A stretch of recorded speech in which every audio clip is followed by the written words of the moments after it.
Hello, hello, hello, everyone. Good afternoon. Good afternoon. We're going to get started. How is everyone doing today? Let's start there. Let's start there. How is everyone doing today? Just a quick check-in. I know we've been talking about some heavy topics here in the last few days. So just a quick check-in. How are you doing today at this very moment? How are you doing today? And not the typical thing that we tell people is like, I'm doing good, even though we may be dying inside and everything's going wrong in the world, but we tell everybody that we good. Yeah, let's just good, good. Let's give the real how you're doing. Like, I'm just not feeling good today. Like, today just not my day. And if today not your day, that's okay. It's okay. It's okay.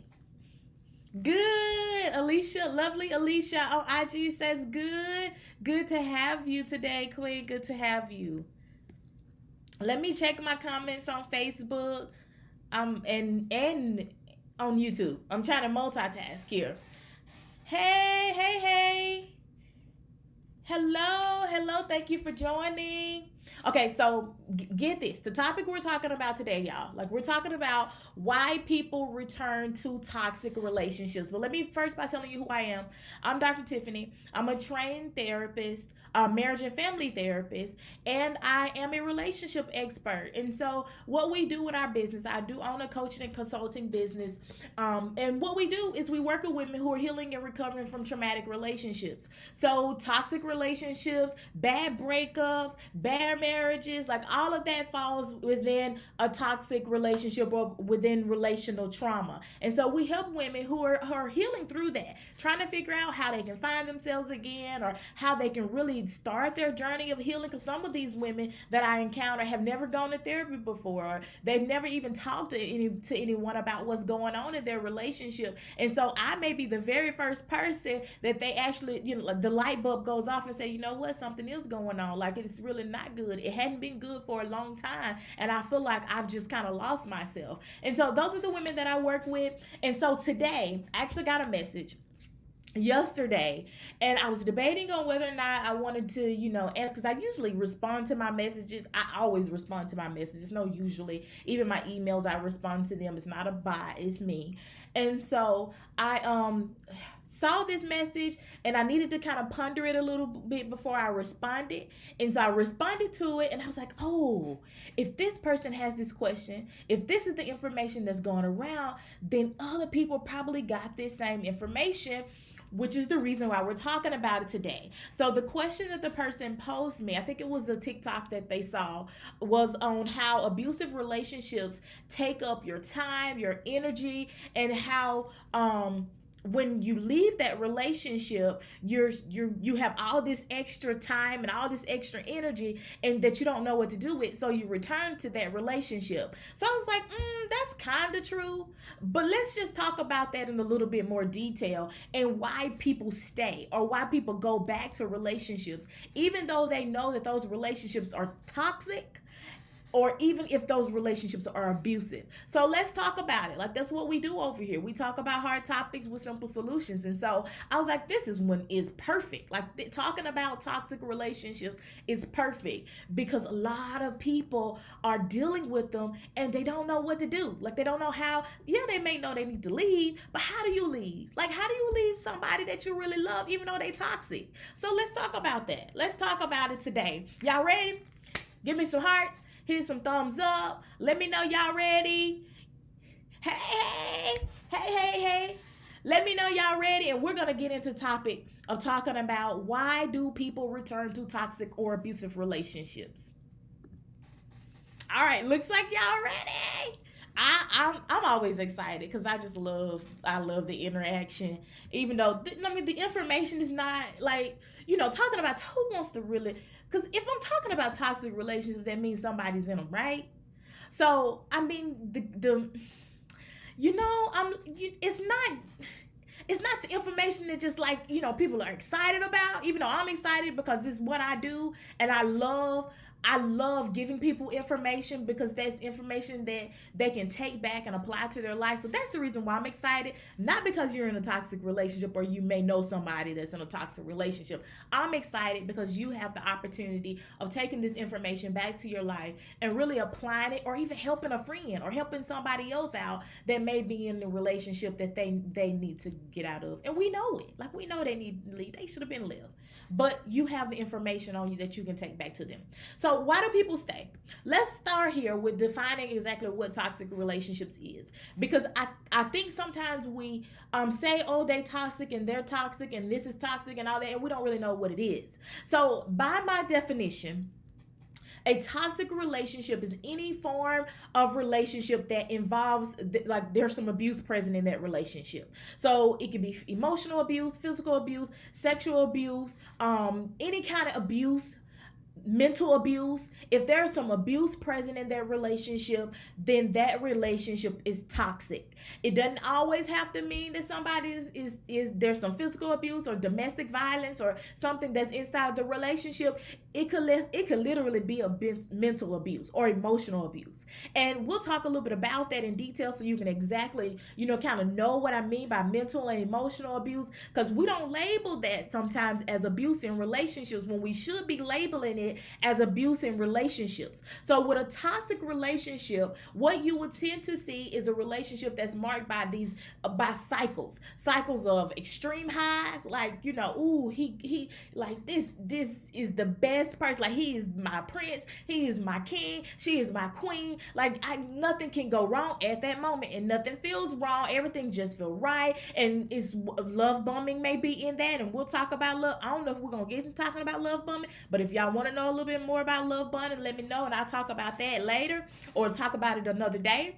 But there may be some love bombing where this person is just really loving on you and nothing can go wrong, and then all of a sudden you're trying to figure out, like, it's almost like a cyclone or something you're wrapped up in, and you're trying to figure out what in the world is going on. How do I don't even know who I am. Like, why am I know I'm worth more than this, but something is almost electrifying. That relationship is almost electrifying, but you're caught up in a cyclone and you don't really know how to get out of. And so it's always, wait a minute, let me go back. I'm getting excited. So another element of a toxic relationship is that there's some control there, there's some manipulation there, and there's some deception there, and it always leaves some type of traumatic symptoms behind. So the person may feel like they don't really know who they are. Their self-worth is destroyed. Their self-value is destroyed. They don't even feel like they can be, find somebody else. Like, this is all on worth. I like, this person has beat me down so much. They've told me all these bad things about myself. They're constantly putting me down, constantly saying I won't find anybody better than them, or I don't deserve anything better than them, or I deserve to be treated like that. So their self-worth is destroyed. Their self-value is destroyed. It's all of those things are impacted by just this toxic relationship. And what I hear a lot from women when they're in toxic relationship is that they say stuff like, I don't really know who I am anymore. It's like, I don't really know who I am. And I'm talking about women with whole degrees, women in whole professional jobs, people that are doing things in the world that are successful, but they don't really know who they are in the world because they've been in this relationship that has constantly beat them down. So when I talk about toxic relationships, those are the relationships that I'm talking about. But I also want to go over some signs, because the relationship may not be toxic, but there may be some unhealthy stuff going on. So it may not cross over into toxic. It may be the beginning of the relationship, because in toxic relationships, what you usually find is at the beginning of the relationship, that person is dang near perfect. Like, they're Prince Charming, they're perfect, princess, queen, whoever, like, they're perfect in the beginning. So you may not see that person is toxic in the beginning, because they may conceal a lot of who they are until later. And so I want to go over some other signs that the relationship would be unhealthy, because you could be in a relationship where it may not necessarily be toxic right now, but it still can be some unhealthy stuff going on. So Unhealthy signs of unhealthy relationships is arguments are often long, they're harsh, they're you feel ignored, or they're problems that are often unresolved. That's sign number one. Number two, you or your partner is insecure, and therefore you do not trust each other. Like, there's no trust. We talked about trust yesterday. Like, you can't have intimacy in a relationship with no trust, right? So in a toxic relationship or in an unhealthy relationship, the intimacy is going to be hindered. You may have passion, but the intimacy may be hindered because there's no trust there. You feel insecure. You don't really trust that person. Number three, what you want, what you need, what you desire is often put off, is dismissed, or not acknowledged. And dismissed means that they really just kind of shove it off. Like, they hear you, but they don't hear you. They see you, but they don't see you. Like, they could, but they won't. You know, you get what I'm saying? That's number three. Number four, your relationship is a secret. Now, I shouldn't be having this conversation with grown people because we grown, right? Like, why are relationships secret and we grown?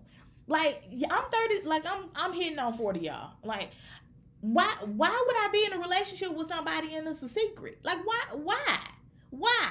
If you are with somebody and they want to keep it a secret, that is a sign. Either if you are in a relationship with somebody and you're trying to keep it a secret, why? What is the purpose? So that's number four. I don't want to get stuck there. Number four, number five. We're on number five now. Your relationship is based on a physical or a sexual attraction. Yeah, you should be physically or sexually attracted to the person that you're with. You absolutely should be. Should that be the only thing that's going on? Like, should it be I'm only with them because of the sex? Oh, I probably shouldn't say that. Am I only with them because what we do to make children is good? I'm trying to stay censored for social media. Like, you know, is that the only reason why I'm with them? Because they look good? Like, they literally they're just eye candy? They're a trophy? Like, is that the only reason why I'm with them? If that's the only reason, then that's a sign that there may be some unhealthy stuff going on there. Okay, the next one, your bond is based off a current or a past trauma. So trauma bonding. Y'all, I think we're going to have to talk about love bombing and trauma bonding at some point in time. We're going to have to talk about those. The next one, the relationship is codependent. We've been talking about codependency. We actually talked about that. I think it was Friday when we left off talking about codependency. So go back and check on that video, or check out that video where we talked a little bit more in detail about what codependency is. Number 9 is you feel like their mother. I mean, that's sign of codependency as well. Like, you feel like you're the responsible one in the relationship. Then the next one is hyper-independence. We talked about hyper-independence too. And that's when you can't rely on anyone and you feel like you have to take on the responsibility of everything in the relationship. And then the last one is you take on all, didn't I just say that? All or most of the responsibility of the relationship. That is a sign that this is an unhealthy relationship. So why do people stay? Like, I think that's probably the magic question here. Why do people stay in relationships that are toxic or abusive? And I have a short answer for that. Y'all ready? Like, you know, are y'all ready? Because there really is a short answer for this. Of course, you know, I'm going to give y'all some more. But there's a short answer for this. They're getting something out of it. That's the short answer. They're getting something out of it. They're staying in the relationship, or they're going back to the relationship because they're getting something out of it. And I know y'all, whether it's good or bad, they're getting something out of it because relationships are marked by an exchange. Like, relationships, the whole thought of being in a relationship is this: there's an exchange that's going on there.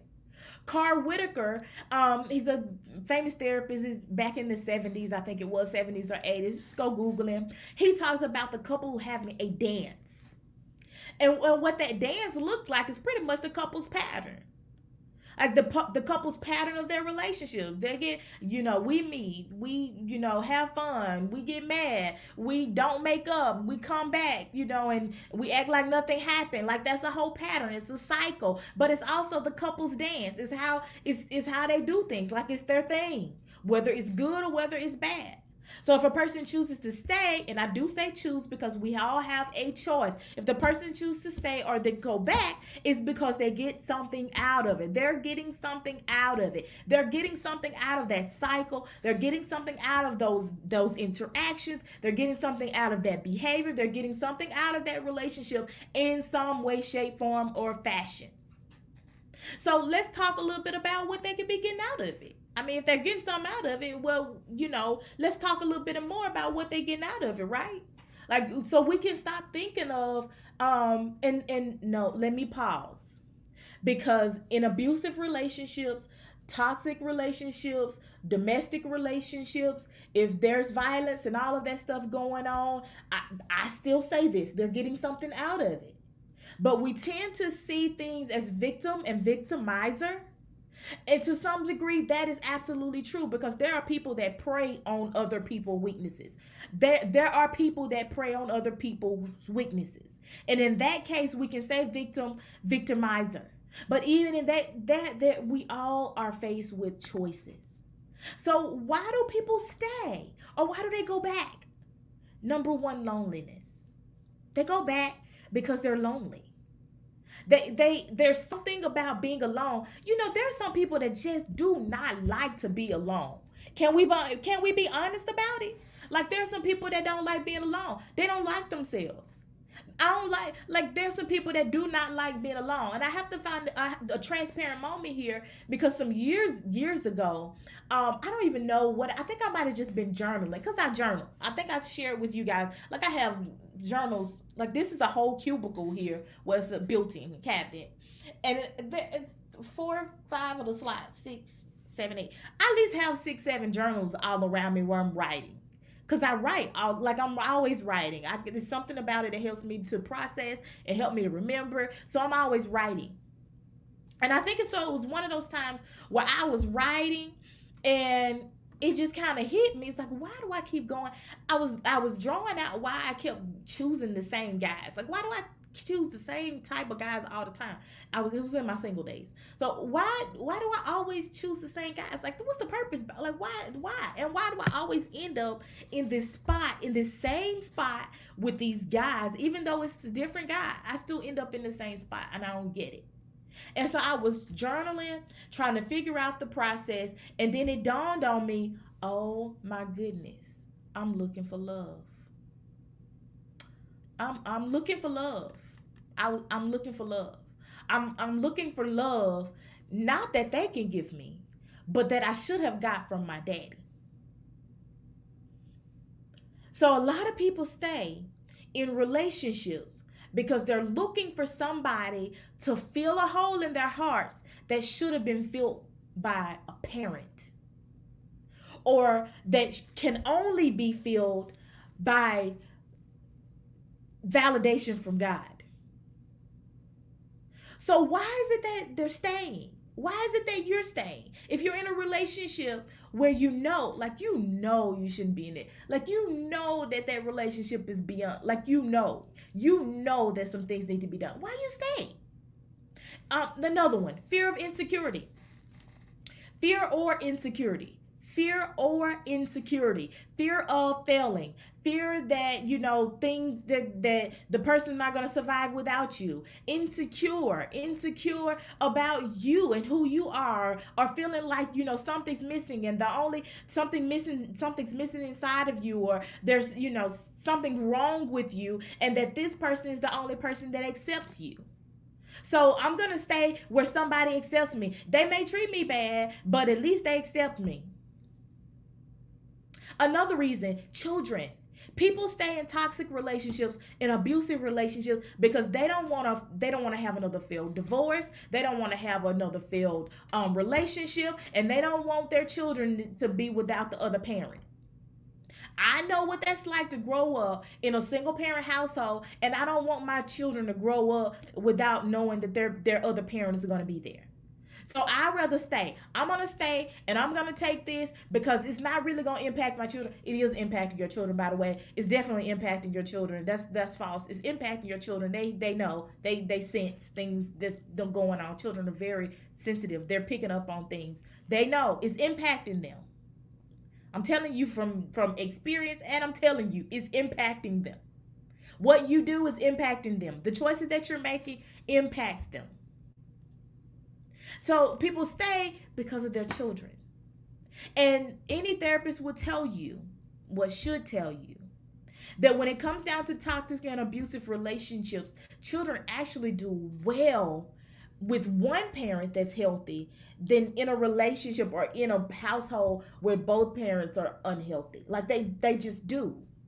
They just do. Children are resilient. And with help and with guidance and getting them in help, if they're in school, where they should be in schools, most children are in schools, give them help from a therapist or someone that can kind of help them through that process, they'll be okay. They will adjust. They are much better off with one healthy parent. So another reason people stay is finances. Financial abuse is a thing. A person withholding money from you, especially if they're the sole provider, they're withholding money from you, then financial abuse is a thing.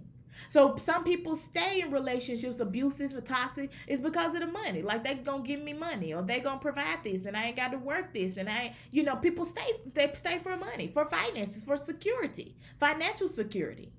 Another reason, for social, cultural, or religious reasons. There are cultures and religions that preach on people staying in unhealthy relationships. Let me just say that. They do. They do. They reinforce people staying in unhealthy relationships. I know, because I've had clients that come to me that have said that their pastors or people that they've gone to in religious sectors or even in their culture, that they reinforce them staying in relationships that are unhealthy because it's what their culture does, or it's what the religion says, or what their religion says. But let me just tell you, if you are, it doesn't matter what culture you're in. It doesn't matter what your society says. It doesn't matter what you, for religious reasons. If you're in a toxic or an abusive relationship, get out. Get out. Get out. We'll get there later. The next one, self-esteem issues.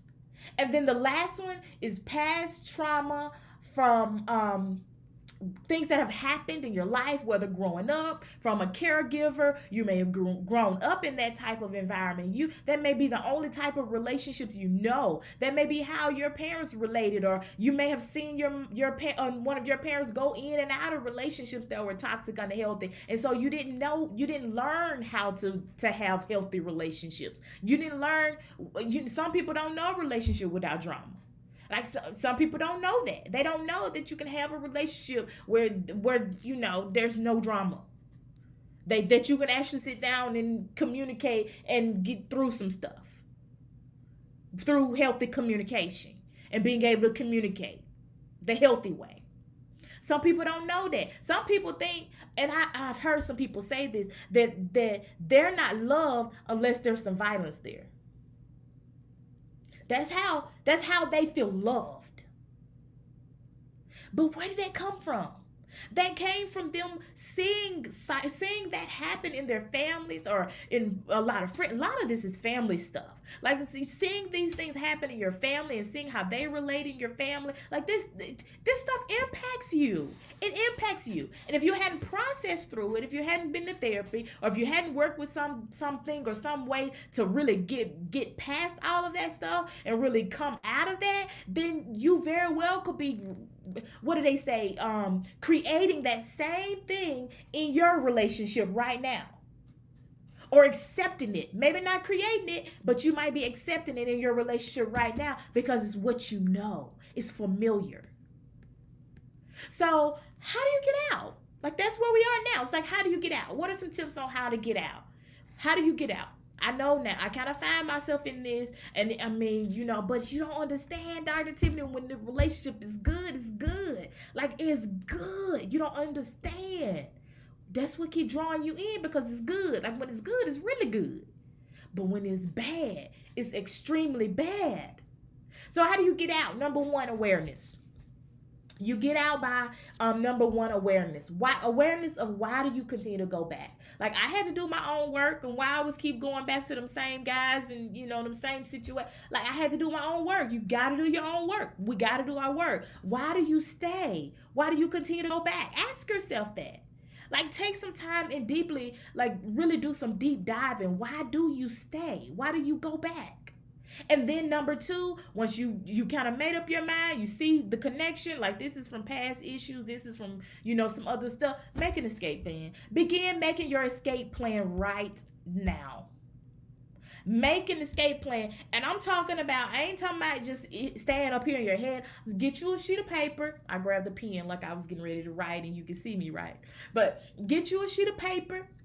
In your escape plan, I want you to write down, and so don't the pattern, the cycles. Write down when it starts getting really bad. Write down what you're gonna do when it starts getting really bad. Who are you gonna call? Where are you gonna go? Go and pack your bags. Have your bags in a safe place. Go and put them somewhere where they ain't gonna find them, and have your keys somewhere where you can grab your keys and get out real quick. Like have you an escape plan. You need an escape plan. If you're in the middle of a domestic situation, you need an escape plan. This is me urging you to get you an escape plan. I think it's domestic violence.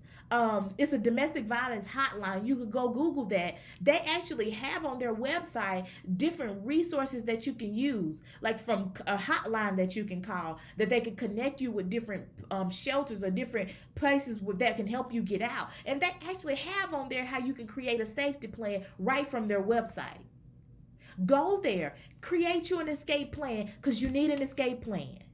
If it's not domestic, then you still need an escape plan. How am I going to get out of this relationship? What do I need to do in order to get out? And then share it with somebody. Share it with somebody that you trust. Hopefully share it with somebody that you don't. Don't just share it with anybody, because if they're going to go back and tell the person that you with, so-and-so trying to leave you. Like that ain't the person. Find somebody else. That's not the person. Find somebody else. Find somebody that you trust that's going to help hold you accountable, but they're also going to help you. And your somebody else may be a group of somebody else's. It may a group or maybe a community of somebody else's. But share with somebody, hey, I'm ready to leave, and this is my plan, and this is how you can help me. And then the next to the last one is go to therapy. You got to go do the work. You got to go do your work, because without doing the work, especially after you've left and that some healing needs to take place, don't go to another relationship. Don't do that. Don't leave out of one into another, because that's just going to solidify I just don't like to be alone. Don't jump out of don't jump out of the skillet into the frying pan. No, take some time and do some deep dive, do some work. Allow your body to heal, allow your emotions to heal, allow your concept and your thoughts of how relationships work, and like allow yourself some time to get rid of all of that. Like take some time and give yourself time before you go to the next relationship. And I think I've already shared, contact the domestic abuse hotline if you just need some, if you're in a domestic situation, you need to get out. And the domestic hotline is an excellent resource for you to do that. Excellent resource.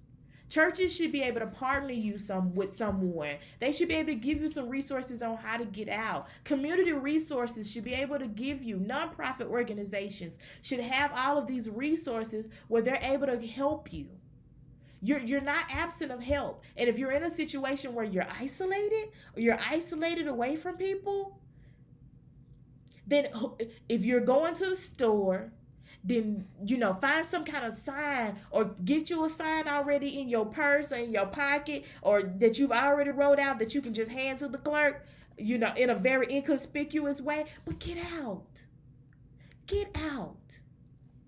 So that's why I hope I've relayed Because I still left off a whole section that I couldn't do, like some signs of abuse that I may just post and just have them for people to just kind of look at on my pages.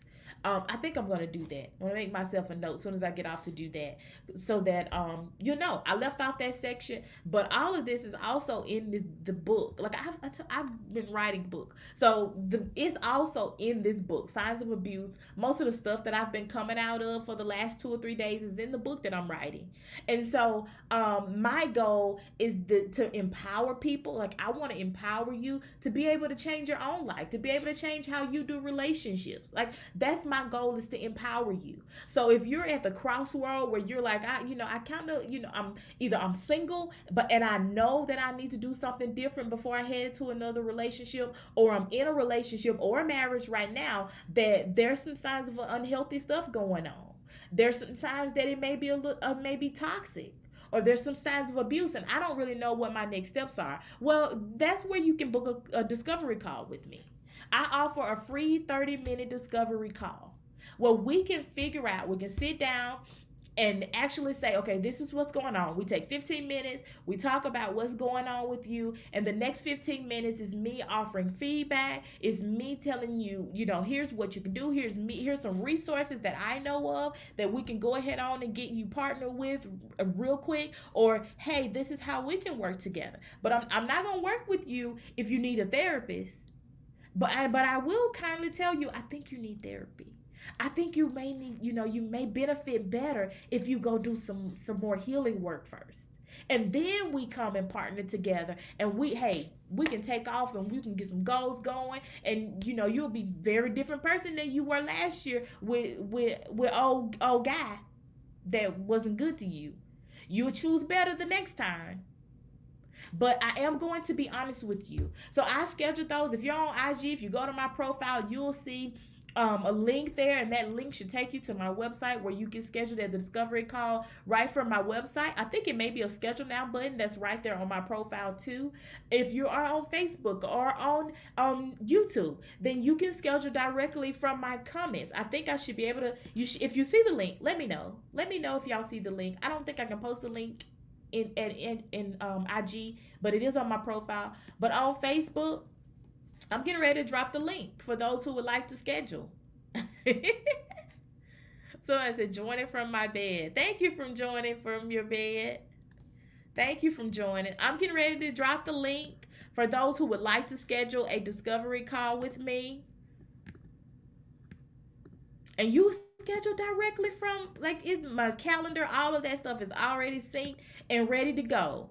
It's already ready to go. Like, we take the guesswork out of it. You don't have to go back and forth on, well, when are you available? When are you available? Are you available at this time? Nope, the calendar is there. You pick a day, you pick a time, and hey, we both show up. The only question from there is whether you want to do phone or whether you want to do Zoom. Or if you're local, if you want to do face-to-face. That's how we work that from that point. So we take the guesswork out of it for you. Yeah, that's the word. We take the guesswork out of it for you. It's easy. Click the link, schedule a time, pick a day. Okay.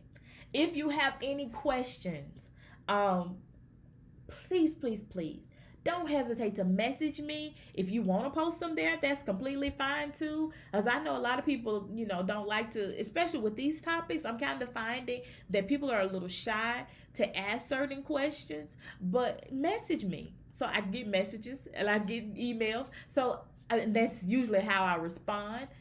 But message me, drop them in the comments. I'll go back and respond. If I don't get to you, then give me a couple of, hours, or give me 24 hours, and I'll respond to your email, or I'll respond to your message. But don't leave off this live and have questions and just go on like, well, maybe somebody answered that, or I'm scared to answer that. No, because if you got questions, the same questions you have, somebody else may have. So don't hesitate to reach out to me if you have any questions. I thank you so much for joining me today. Join me back here tomorrow, where we'll continue to talk about relationships. I think we may address some love bombing stuff tomorrow, since it kept coming up today, the love bombing and trauma bond. We'll talk about that a little bit tomorrow. So see you guys back here tomorrow, same time. Bye.